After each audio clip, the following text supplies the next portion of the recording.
how would you like to do something really fun and unusual for your Christmas this year? How about a little display for Christmas of a fire anthill Christmas?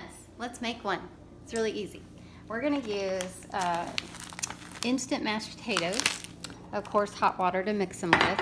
Then we're gonna mix in also Hershey's chocolate syrup to give it that nice brown color.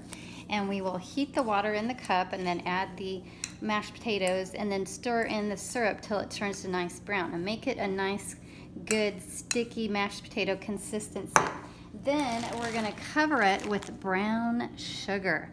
And the way we're gonna do that is we'll put a layer of brown sugar on first, then we'll start putting it on a sifter and sift the very top on so it has a fire anthill texture. Now I chose just a regular Tupperware lid just to make sure it all stays nice and enclosed. So we'll do this, we'll put it on there and then you just shape it it's like kind of like playing with Play-Doh. Shape it any way you want, make it as tall as you want, make it as round or whatever as you want. And then that's the potatoes, mashed potatoes. And I would suggest not getting the garlic because they stink. Anyway, there's your lump to start with. And then we take the brown sugar and we first put a layer on to get that base layer to cover up so it doesn't look like a cow pie. We're not going for cow pie, we're going for fire anthill. So anyway, we put some brown sugar on there and get all those chunks off. If they're real big chunks, you need to smooth it out. You know, those ants take forever to make it just right. So we have to make it just right too. Okay, so we get that dark part covered up. And I chose the chocolate syrup just to give it more of a earthy color as opposed to the white potatoes. So that's why I used chocolate syrup. So now we're gonna dump a bunch of this in our little sieve here.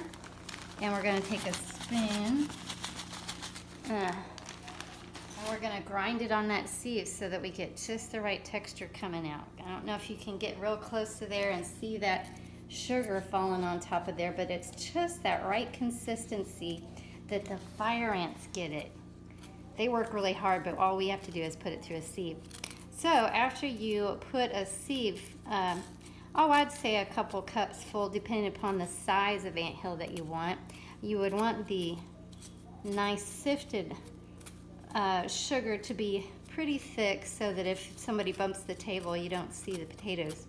So then after you get the fire anthill constructed, I would go ahead and cover up your Tupperware lid with some grass.